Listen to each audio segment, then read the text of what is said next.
Good day, everyone, and welcome to the East Africa webinar on attracting youth to integrated family planning outreaches. We are pleased to have you with us, and my name is Jerry Mbogwa. I'll be your moderator today for this webinar. EA Hub has been implementing AYSRH interventions for the past 3 years, and we want to share our brief experiences as we've been implementing. Just to start off, today we will introduce you to one of the proven approaches that we have worked with the local governments to implement that is effective, not only reaching the youth, but also increasing their contraceptive uptake, and that is the integrated youth outreaches. My co-host is Nancy. I'll be introducing her shortly. And just to give you a brief background on the Challenge Initiative. The Challenge Initiative envisions a world where young people are empowered to live an optimal life by rapidly and sustainably scaling up proven urban reproductive health solutions using a business unusual approach. In East Africa, we are in 3 countries, currently in Uganda, Tanzania, and Kenya. And AYSRH activities are being implemented in about 15 sites, though we are also actively layering on in all the other sites. In total, we are working in 41 cities across East Africa to implement these proven interventions. Of the 41 cities, 15 are implementing AYSRH. But that also means that we do have light touch AYSRH activities also ongoing in the other cities that we are not directly funding, but they do incorporate the activities that target adolescents and youth. We do whole site orientations. We include activities that target the youth. We also do provider trainings. Another approach that has been very active has been the community radio and other demand generation activities that attract youth and adolescents. This afternoon, I'm happy to introduce our presenter, Nancy Allo. She's also my colleague in Japaigo, and she's passionate about public health and health system strengthening. And she has more than 12 years experience in technical leadership, planning, and implementation of reproductive health programs, including maternal and child health, HIV/AIDS, and family planning. Nancy has participated in the development and design of various guidelines, strategies, and training. Currently, she is the county manager for Migori and Nyamira counties, 2 of the East Africa cities implementing TCI. The 2 cities are in Kenya. So Nancy will present for us for about 35 to 40 minutes. We do welcome your questions. Please use the Q&A box at the bottom of your screen, and we'll try and get Nancy to answer as many as possible at the end of the presentation. And just to let you know, the webinar is being recorded, and we'll share the recording in a few days. You're most welcome, and your comments and your suggestions and feedback most welcome towards the end of this presentation. Nancy, please proceed. Thank you so much. Thank you so much, Jerry. Morning, everyone. Good afternoon, everyone. So we're going to start with the definition of what are integrated outages. So one might want to ask, what is an integrated outage? This is a health service delivery that is normally done outside a health facility by a team of trained mobile providers. And these services are offered at community venues or offered at local venues because we want to bring these services closer to the facilities. And when we're talking about locally available venues or community venues, I mean using the community social halls, schools, churches, even at local markets. Many a times you can have a local venue, but you might not have the infrastructure to conduct this particular outreach.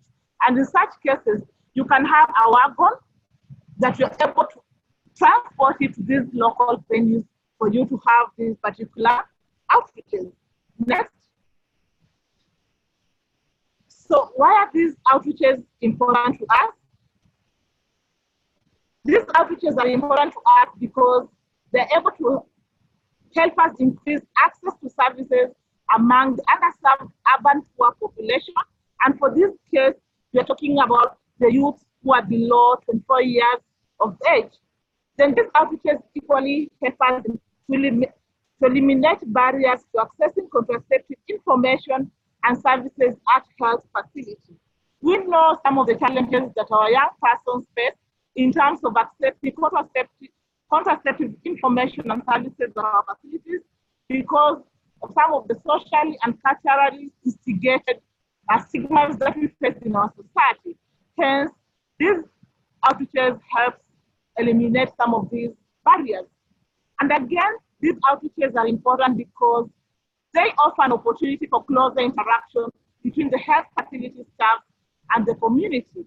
And as such, there's that confidence level that is being built by the community members and most of the young people, hence bridging the gap that might be there in terms of providing these services.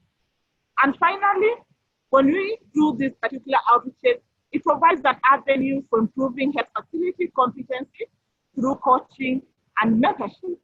As TCI East African Hub, we are focusing on coaching, especially CC4CC coaching, as a mode of knowledge and capacity transfer.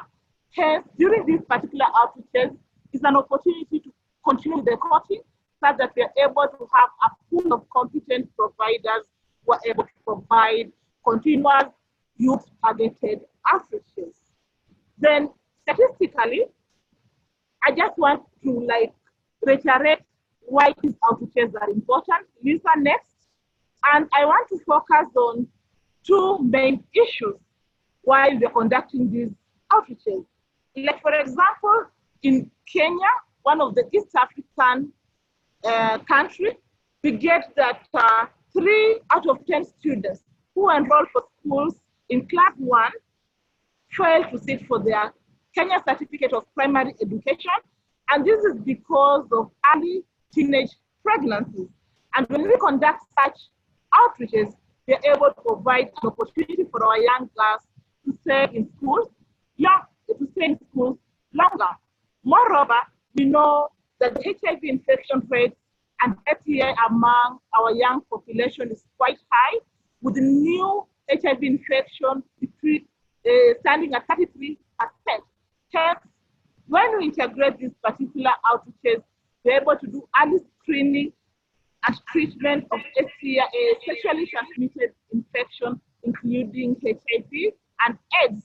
Hence, we're trying to minimize transmission in this very active cohort. And this just illustrates why integrating youth-focused outreaches are very, very important, because your youth tend to face a lot of challenges in terms of their reproductive issues. Then, Lisa next. In terms of planning for these outreaches, we normally have a cycle. And the first or the most important thing is to have a needs assessment. You need to identify or you need to answer certain questions. And normally use the 5 W's and H in terms of what is the main issue, how do you want to address it? Who are involved? When do you want to address the issues? And then once you do this, you need to identify the resources that you need to have in order to implement these particular outreaches. And finally, these outreaches to be very, very yielding, you need to engage other key stakeholders and partners. Lisa, next, please. In terms of needs assessment, you need to do a landscape assessment. And this is geography specific. You need to understand your local context in terms of what is working and what is not working, in terms of some of the barriers that are there. And when I'm talking about barriers,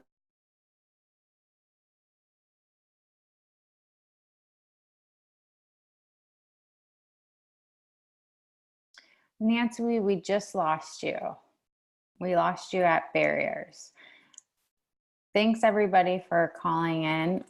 Unfortunately, there's a really bad thunderstorm in Migori where Nancy is at. So her audio is going in and out a little bit. In terms of advocacy, in terms of implementation, and in terms of planning for our interventions within the geography. And as I was mentioning, that anytime you're doing your needs assessment, you need to determine the locality where you need to conduct your outreach. And this will be based on the target population density. And for our outreaches, we are focusing on young people below the age of 24 years of age. And again, you need to know what the timing for these particular outreaches in terms of what time works best for your location. Different hubs have different socioeconomic activities, and you know the time is when you can maximize these particular outreaches. Then during this assessment, again, you need to establish the service package. We have mentioned earlier that we are doing integrated youth outreaches, so you need to identify as a team, apart from offering contraception, what else are you able to offer that are culturally accepted, that are appropriate for our youth? And then once you do that, you're able to identify some of the mobilization strategies that you're able to employ. And when you're doing this, it will inform you knowing who to involve, who will be your influencers in terms of mobilizing your target population. Once you do this next, you'll be able to do resource identification. And as TCI East Africa, we are having a strategy that helps us to conduct outreaches. And inside this strategy, we're having like checklists that can assist providers, that can assist stakeholders, other hubs know the type of resources that they need to use or that they need to ensure that they have in order to conduct these outreaches. Just to mention but a few, anytime you're planning for an outreach, you need to have adequate funding. You need to have skilled providers who will be an array of services that will be identified during the planning session. Then you need to have commodities and other clinical supplies, job aids and IC materials. And lastly, you need to have some of the monitoring tools that you'll need to use in these particular outreaches. And when I'm talking about monitoring tools, I mean you need to have the data capturing tool, because following an outreach, you need to have a post-outreach assessment to determine the access, and this will only be informed when you are having the monitoring tools available.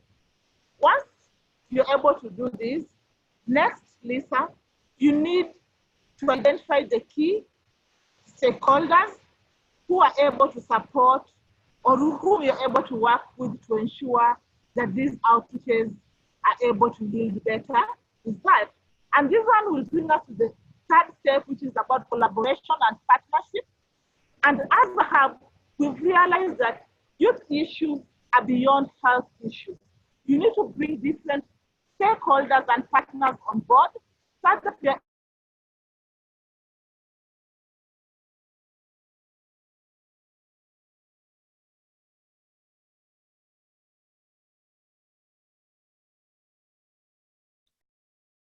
1 minute, folks. Sorry about this. They just had a bit of a power surge.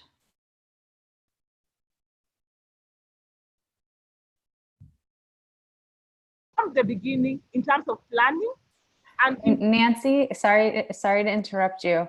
You're back, but we lost you at the beginning of this slide.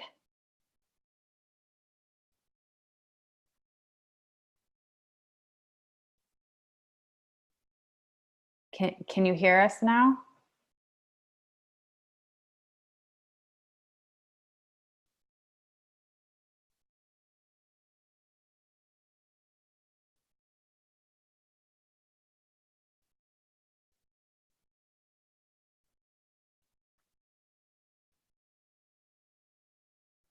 Mother Nature is not cooperating with us at the moment. So 1 minute, please.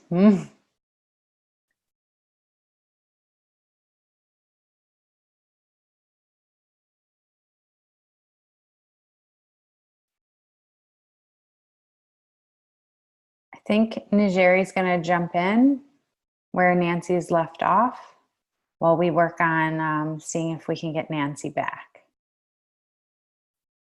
So one of the major successes of working with adolescents and youth is having partnerships that are key to involving everyone that is involved in service delivery. And in Kenya, at least we've been lucky to have the Minister of Gender and Health working together to ensure that we're able to address the issues of teenage pregnancy. So it's critical that you engage the identified stakeholders from planning, from the program design, that they are present to also make sure that the issues that affect the adolescents and youth are articulated. Even the youth groups that are around the cities that we work in, it is also very necessary that they are involved in the planning stages. Also involve other stakeholders to assign roles and responsibility.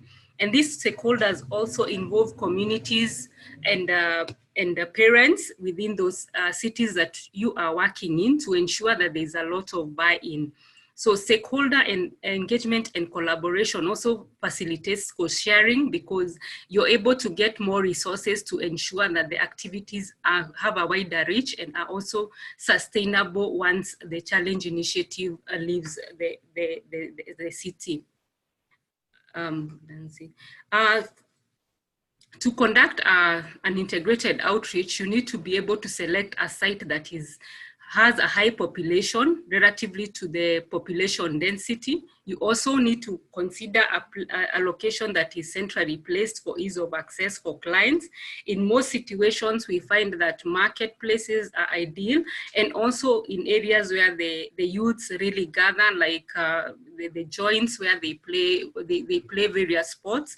In salons, in barber shops, they are very common, and in other areas, you'll find that in Uganda, there's a lot of male youths and youths engaged in border business. So it is good to identify an area where you're going to find the youth. You have to find where they are. Then the amenities, you need the equipment, you need access to toilets and clean water.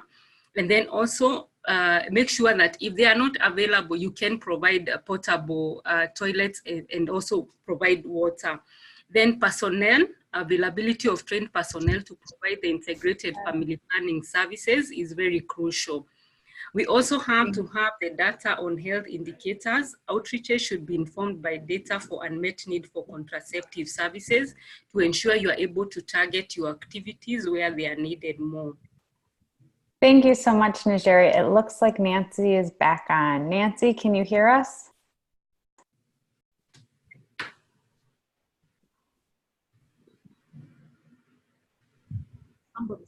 Hi, Nancy, we can hear you.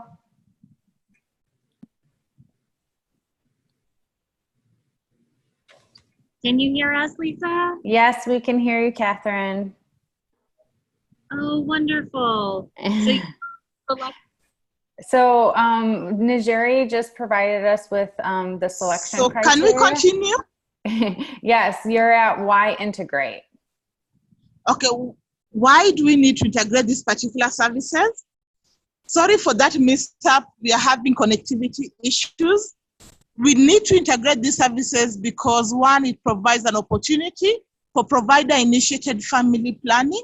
We get many a times that women of reproductive age, especially the young people, have a missed opportunity for contraception when they come to the facility, because some of them don't really intend to get contraception. But when we emphasize on provider-initiated family planning, we're able to reduce missed opportunities because the healthcare providers are able to explore the reproductive goal, and they're able to introduce the subject of family planning. And as such, the young population are able to be counseled on family planning and provided these services. Then again, we're able to increase conveniences for individuals seeking multiple services. And you get that many a times, since you're providing several other clinical services, so providers or community members or our young persons accessing these outreaches are also equally able to be guided or are able to receive other reproductive health services, hence having an opportunity to have a holistic care. Then again, we know most of the barriers that our young person face in terms of accessing contraception services at the health facilities.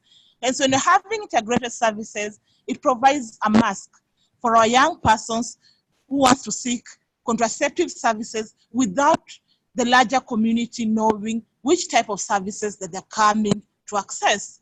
Then they also it enables the health providers to address client needs holistically, and as such, this approach becomes very, very cost effective. So next, so how do we attract our young persons to participate in this particular outreach? And we get that one most important way of attracting our young person is through advocacy. And what do I mean advocacy in terms of attracting our youths? I mean providing an enabling environment for specific youth-targeted intervention, including the outreaches. Because this outreaches, when we do advocacy and lobbying at the community level, the stigma levels are able to diminish. And as such, the community becomes safe spaces for youths to access the contraceptive services because the stigma levels have been reduced. Then the other tip for attracting the youth is having health facility strengthening. What do I mean by health facility strengthening? It simply means having a provider or having geography staffs that are well knowledgeable in handling the youths, that are youth friendly, providers that are able to effectively provide effective services, to provide services that are appropriate to the youths in terms of accessible, acceptable, and in terms of quality service. And when this is able to be done at the facility level, the young people will develop trust to our providers. And as such, when these services are extended to the community, it improves access. The other tip for attracting the youth is having an integrated approach towards having these youth outreaches, vis-a-vis having a youth standalone outreach for contraception. When we integrate it, we are providing a mask so that any remaining stigma nobody is able to know the type of service that the youth is able or the youth is kind of going to access. And again, we're talking about community dialogue and having community action, whereby you're able to engage the young persons and the youth in various community activities. For example, in one of our geographies in Kenya, in Kilifi, you get that they are having football matches for our young girls. And amidst the football match, it's able to be stopped and demand generation activities are able to be done and referral for contraception done. But the other thing again is working with the CHVs as a way of attracting the youths. This strategy has yielded results for us in East Africa because we've incorporated young persons to be members of the primary health care givers at the community. And who are our primary health care givers? These are the community health volunteers. These are the village health teams. And as a result, when youths have been incorporated, they know how to handle fellow youths, hence increasing access for these particular activities. The other way of attracting youth for this particular outreach is having an array of services during the contraception outreaches. And when they come for these particular outreaches, they're able to be done mentorship. Our youth faces a lot of challenges. They are going through a difficult point in their life. They're having a lot of physical and psychological changes, hence, and the parents are not able to address some of the issues. Hence, when they're coming for contraceptive services, they're able to be coached, to be mentored on various aspects of life. And as such, this attracts more youths to come to these particular outreaches. Last but not least, the use of FP champions who are youths. Youths understand each other better. And when you're having champions who've been sensitized and trained on provision of AYSRH services, they're able to attract more youths on board. And finally, use of mass media, social media, and radio spots to do demand generation. We know our young persons. They're very trendy. They like listening, they like social media, interacting in social media so much. So this is also one of the platforms that has enabled the East African Hub to attract more youths for these particular outreaches. So what am I trying to say? In terms of attracting the youths, you need to understand your local context. You need to understand some of the cultures, the policy frameworks that you're working with. Get to know what works best for you, because there is no single most important strategy for attracting the youths.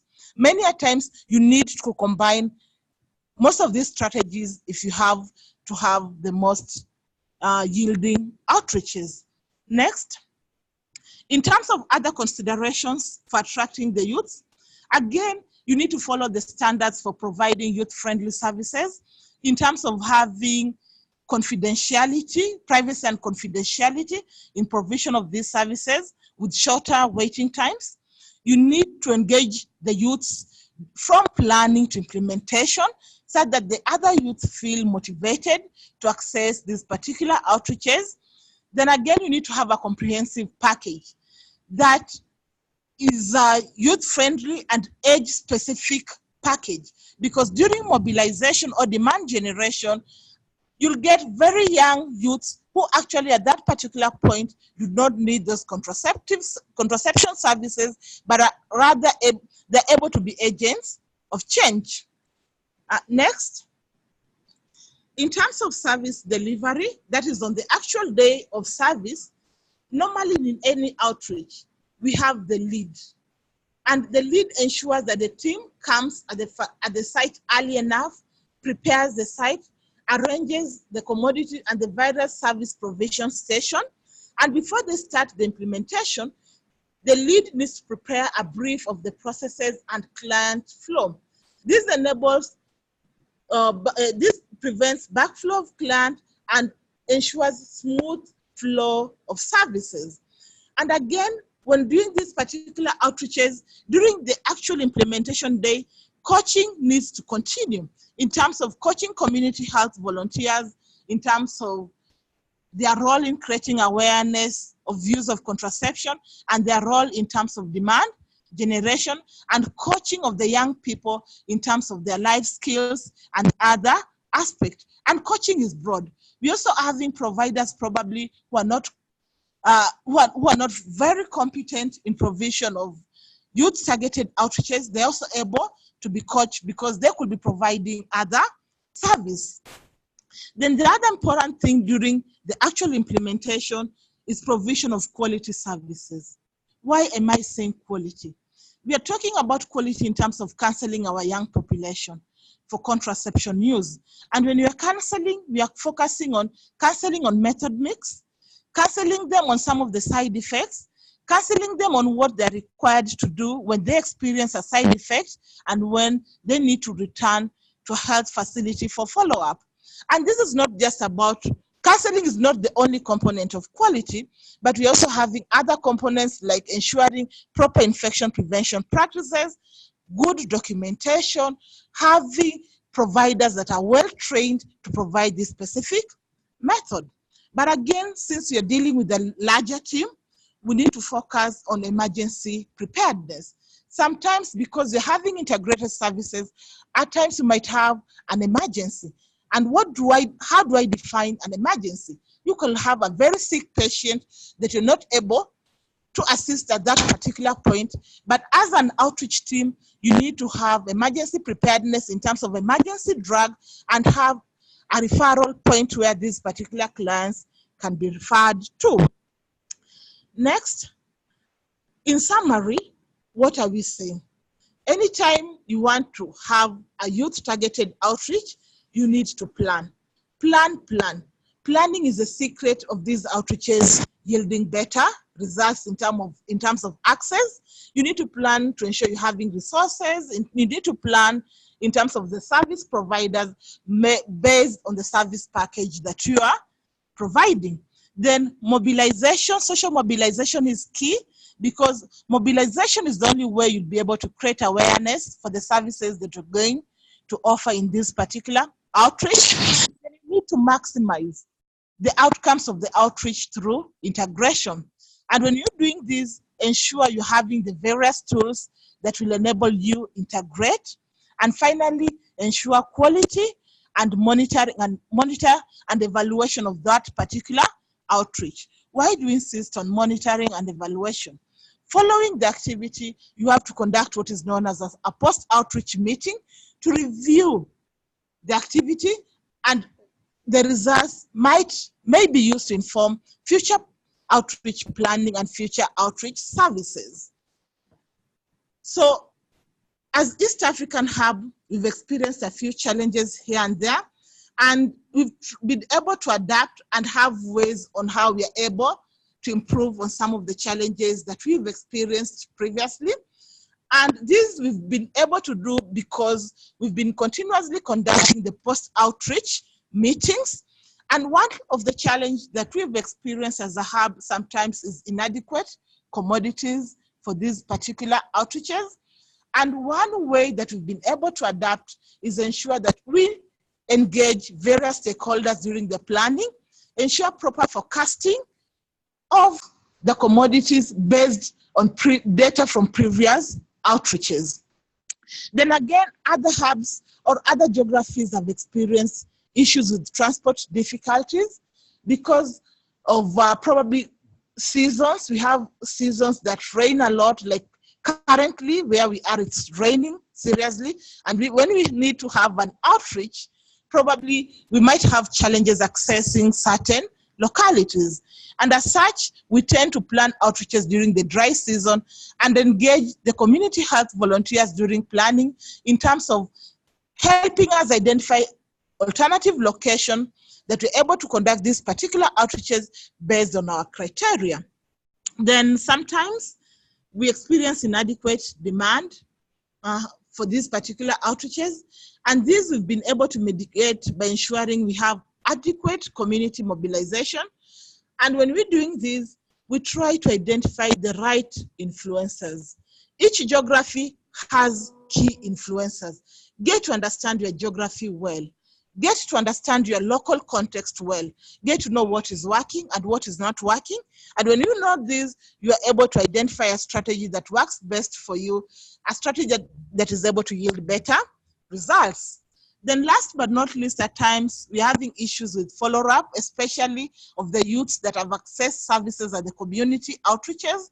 And as such, we work closely with the primary healthcare givers, who are typically the community health volunteers and village health teams, to follow up on these young persons in case they're experiencing any challenges following the service that they have taken. And finally, the issue of finances. You get that most at time these outreaches are engaging and they need some finances, and hence how we've been able to do this in an effort to cut costs is engaging key stakeholders and ensuring that our outreaches are integrated so that we can leverage on the available resources. Then when we're planning for this outreach, next kindly, what are some of the key outcomes that we are envisioning? So one of the outcomes that we've seen even in the East African hub is increased uptake of contraceptive services, and especially among the young population. And at a later age, you'll be able to see data, because data will be able to speak for itself. Then we've also seen a reduction in the myths and misconceptions around contraceptive use among the young people by them having accurate information on SRH. And then we've seen an improvement in terms of engagement between the young people and healthcare providers, hence bridging the barriers that might be there for them towards accessing this key service. Next. I'd like in this slide to highlight some of the gains we've made in East Africa Hub for the last 1 year. For the last 1 year as a hub, we've been able to conduct around 327 integrated outreaches. And this is just the result of that we've been able to achieve in terms of the numbers of young persons accessing contraceptive services. And I don't want to speak to this slide. I only want to emphasize on the youths or adolescents between the age of 10 to 19. This is a very difficult cohort to reach, especially with contraception services. Imagining as a hub, you're able to reach more than 10,000 youth, adolescents below the age of 19 during these outreaches. This is a great achievement. And this is one of the strategies that is worth adopting in other hubs. Next, in terms of integrated services again, we see that, next, Lisa, we also want to highlight some of the services that our young persons have been able to access during these particular outreaches. We're able to see that they're able to get curative services. And when we're talking about curative, that is treatment of minor ailments. And we get that out of all persons that accesses the integrated outreaches, 21% are able to access treatment of minor ailments. Then we see also quite a number have been able to access the antenatal care services, and that is an average of 1%.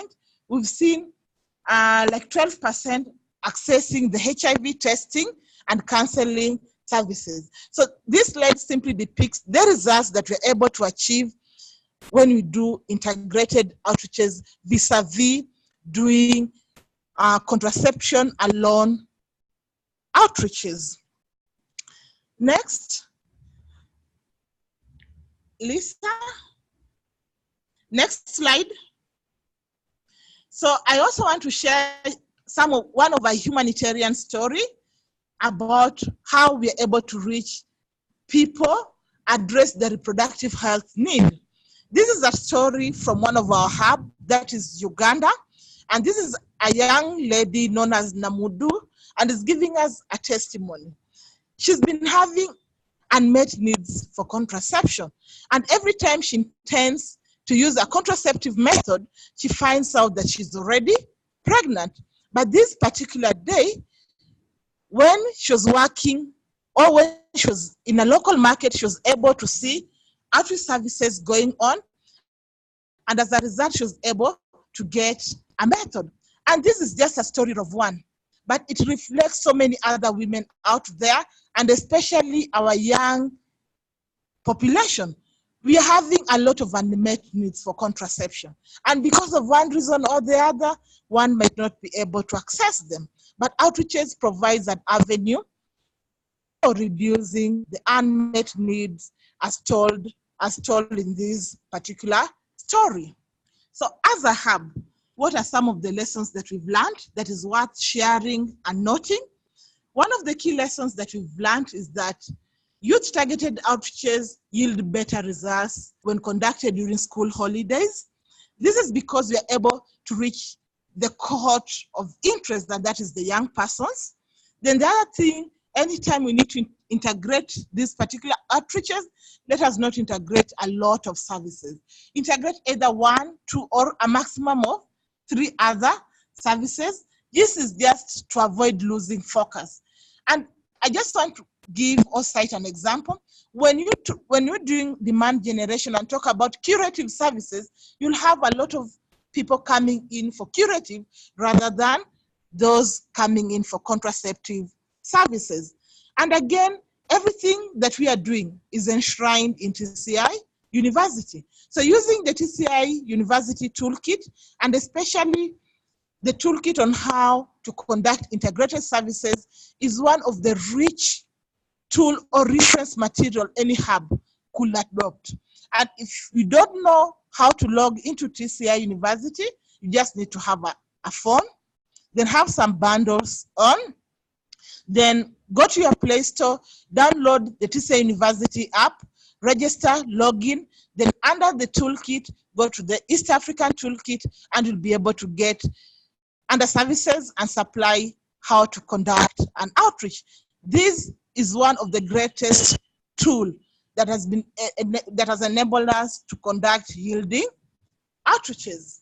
So one might want to know, Lisa, next, how have you made these outreaches sustainable? One, incorporating the youth integrated outreaches into the geography annual work plans. And I want to give an example of the geography that I work in, that is Migori County, Migori. For Migori, as a geography, we have developed a multi-sectoral action plan for the youth targeted activities. And in this action plan, we've incorporated, one of our priority areas is to reduce unteen pregnancies. And in the strategies, we've adopted several strategies. And one of the strategies is having integrated youth outreaches, and the geographies are able to fund these through the monies. The other thing, in terms of making these outreaches sustainable, is having a multi-sectoral collaboration. Youth issues are beyond health. We need to bring key stakeholders so that we're able to leverage on resources. Then again, integrating these outreaches in existing youth forums and events. For example, we could be having a youth symposium. And when you're having this youth symposium, you simply need to have 2 or 3 providers go provide this particular service. Then the other thing that can enable hubs make these outreaches sustainable is using data for decision making in terms of advocacy for increased resources for these particular outreaches. You know, we are working with the political wing, and the political wing will need evidence where they need to invest their monies in certain approaches. And the only way to get this evidence is having these outreaches and using the result, the data, to inform advocacy agenda. Then the other way of making them sustainable is having skilled and competent providers to manage the youth targeted outreaches. If you're having providers who are youth friendly, we are able to leave them behind when we scale up or graduate some of these geographies. Hence, they're able to effectively conduct these youth outreaches. So having said that, I want to thank everybody for listening. And at this juncture, we'll be taking questions. Thank you so much, guys. Thank you so much, Nancy. And so sorry that there's connectivity issues with the thunderstorm. I hope that you're keeping warm and dry. Hello. Hello, can you hear us? Yes, I can hear you. Wonderful. So thank you so much for that great presentation. Our first question that came in was from Heather, asking about the time frame for the slide that showed the uptake in youth contraception as it related to general client load or continuing clients as well as new acceptors. Do you have a sense of the time frame for that? I'm not able to hear you well. Kindly come again. I just sent it via text message to Catherine as well. It's what is the time frame for the 2 slides that had results? The time frame is 1 year. Those are results that we've been able to achieve in a period of 1 year. Is it like July to July or June to July? It's June to July in the last financial year. Okay. Thank you, Nancy. The other question we had was, in terms of number of providers, is there an average number of providers that you'd recommend for an outreach? Okay, thank you so much for that. We are not saying that we're having an average number of providers. Remember, before you conduct an outreach, you have to plan for this particular outreach.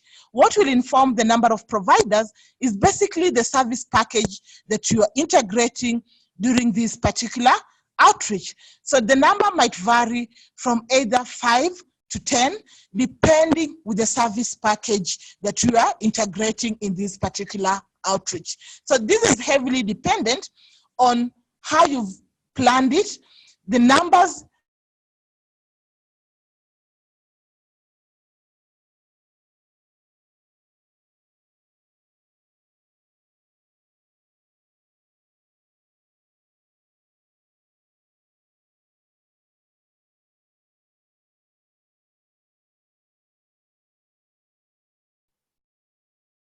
We just lost Nancy, but I can see she's coming back.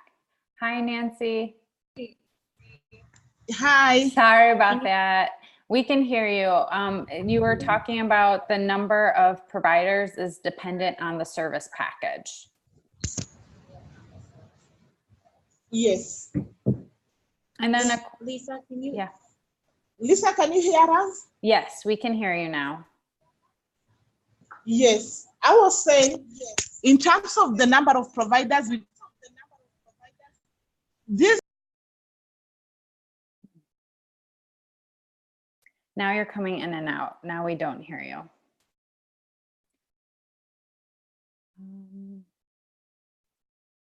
Do you want to type the response into either the Q&A box or Skype, and I could read it out?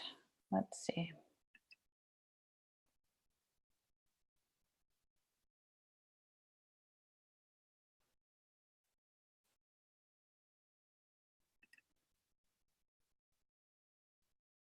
Hi, Catherine. I've unmuted you.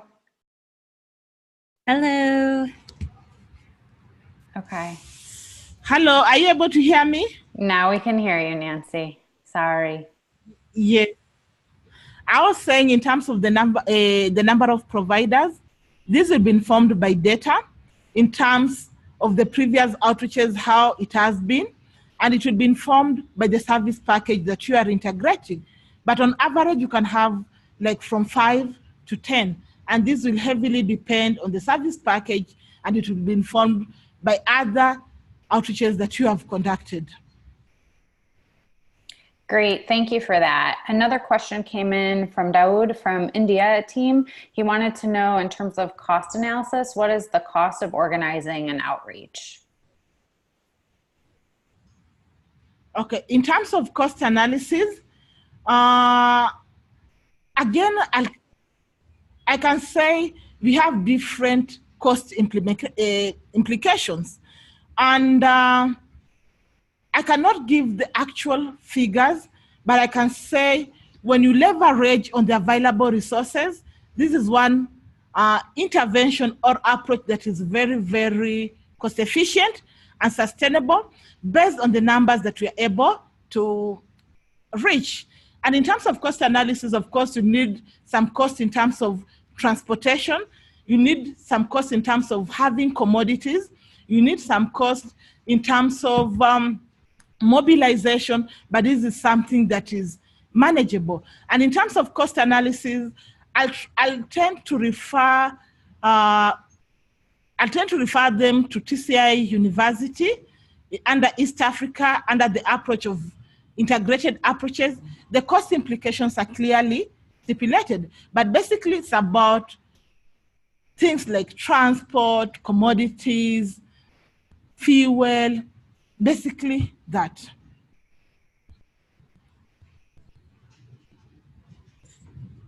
Are you able to hear us? Yes, we can hear you just well. Thank you for that response. And we'll make sure with the presentation to send out a link to the specific approach page, as well as some MSC stories about the integrated outreach experience. But to ask you another question, as we have a few more minutes left. Sarah Jane wrote that this is a very powerful approach and wanted to know what strategies does TCI EA use in encouraging government to run the outreaches, and what are the techniques in helping government reduce criticisms or objections from a more conservative community or community leaders?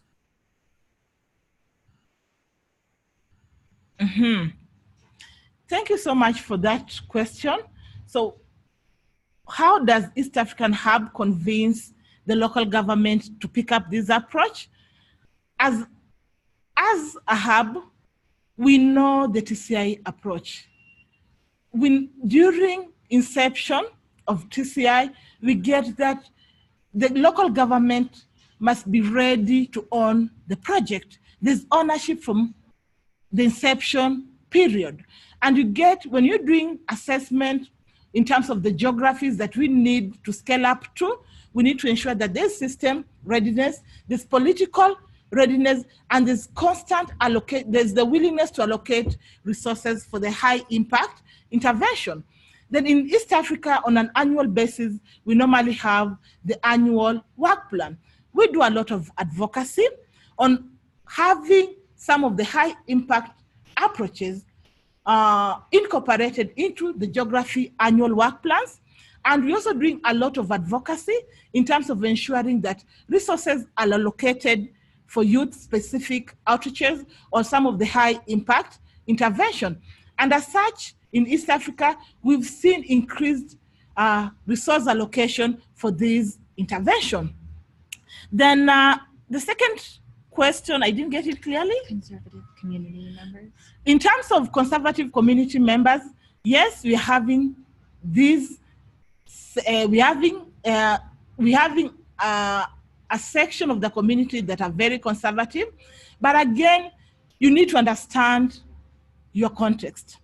You need to understand your policy framework. What does your policy say? What does your constitution say about provision of youth-targeted services or youth-friendly services? Or what does your constitution say in terms of providing reproductive health services to the young population?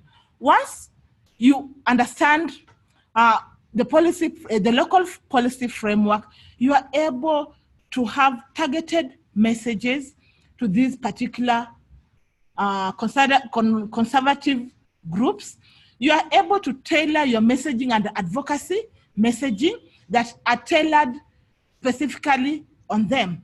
And this brings us to our advocacy strategy. We have developed champions who are able to advocate for use of contraception to a young population, and they have specific messages that they are able to give to these particular communities. Hence, we are able to address such barriers. Thank you, Nancy. Another question that came in was from Krishna, and she wanted to know if it's appropriate to consider integrated outreaches as equivalent to quote unquote fixed day static services. During the integrated outreaches, you reach a higher number of adolescents and youth. She's asking, do you reach a higher number of adolescents and youth during an integrated outreach during the same period during that month in a regular facility in that area? How does it compare? So you can't really compare the data, because when we're having an integrated outreach, this is a one-off service.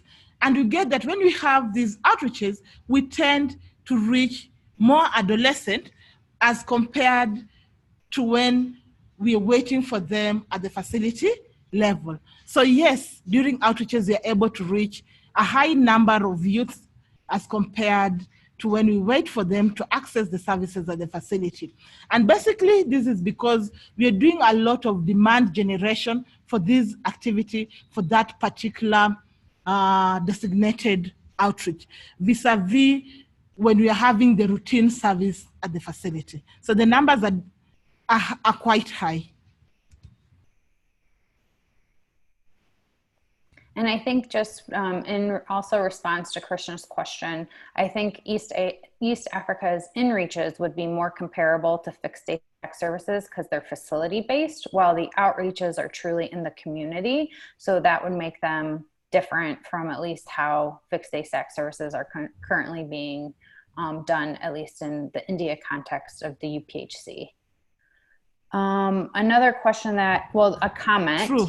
That came in was, I also noticed a rather high number of over 25-year-olds, which may partly explain why in Uganda we are seeing a boost in contraceptive uptake, not only for 15 to 24-year-olds, but also for women above 25. So I think that's just an observation based on the data. And then Kate Cho asked, who are the champions that advocate to youth? So who are the champions that advocate for youth? So as a hub, we've identified champions across board, and some of the champions are youth themselves. We identify youths who are passionate about youth issues.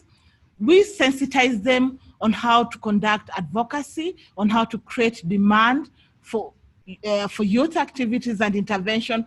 And as such, some of them have been incorporated as primary health caregivers, or rather commonly known as community health volunteers.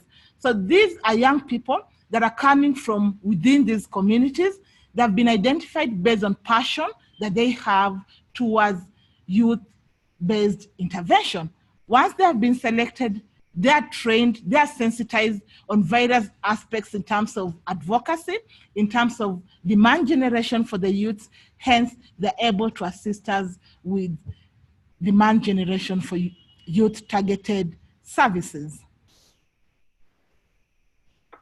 Thanks, Nancy. I'm just looking to see if there's one more.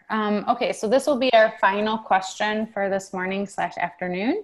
Can you describe more about the profile of young people that the local government are serving during outreaches? For example, older versus younger, female. You're not able to get you? Okay, sorry. The question is, can you share more about the profile of young people who are attending integrated outreaches? Do they tend to be older adolescents and youth, or younger? Do they tend to be more female? What about education level and income? Do we have any of that information? I'll also type this to Catherine. Yes, the information is there, because when we do demand generation for these particular outreaches, you get that we are having a mix in terms of their age cohorts. And when you looked at the slide on the results based on the age cohort, you're able to see that it is rather a mix. We are having the adolescent, early adolescent, middle adolescent, we're having the young people, we're having the youths, and then we're having those that are above 24 years of age. But mainly, we normally have like the youths attending these particular outreaches, but I can say it varies from one outreach to the other. But mostly we get the youths participating in this particular outreach. And I think the slide that was showing the results that we've been able to achieve in terms of age segregation is able to speak more to that. Thanks, Nancy. That's very helpful. And I just went back to that slide to help people. The other point are services free during outreaches? And is this different or unique compared to services provided in the facility? Are services free during outreaches? Yes. During outreaches, these services are very free as compared to when probably the services are provided at the facility. Why am I saying that? When these services are provided at the facility, as much as contraception services are free, there's other cost implications in terms of transport, in terms of reaching the facility. But when these services are taken to the community, it becomes even more cost efficient, because the community members, the young persons, do not need to use additional cost in terms of transportation. So as a hub, as East Africa, you get that in most geographies, contraception services are normally provided for free. But other services like curative, there could be cost implication.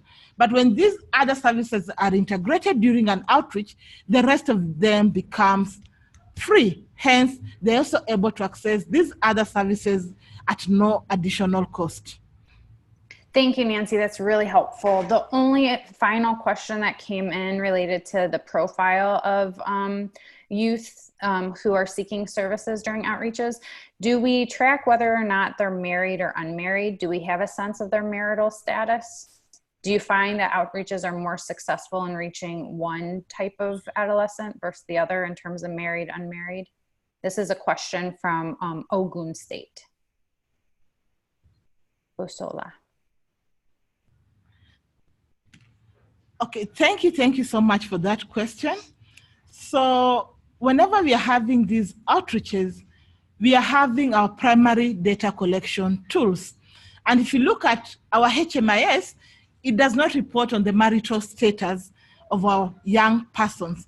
But this is data that you're able to get when you're counseling them. You're able to explore their reproductive goal.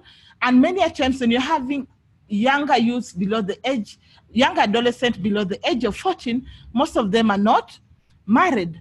But as a hub, currently we're piloting the Sentinel study in some of our sites, and we're able to capture the marital status of the persons that are accessing services, though at the facility level.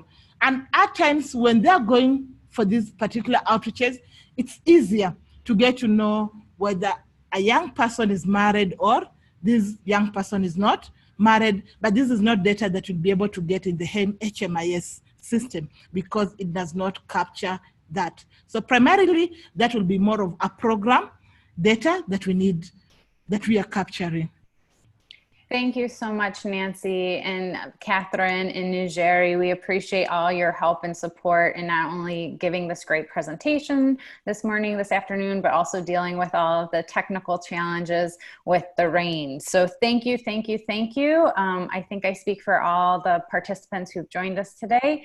And we'll make sure to follow up with everybody, as Nigeri mentioned, the recording, the slides, and a few other links. So thank you for your questions. And as always, thank you, Nancy, for your expertise and your willingness to share with us your experience implementing integrated outreaches, specifically attracting youth. So have a great end of your day, y'all. And thanks again. Thank you, everyone, and thank you for participating and listening.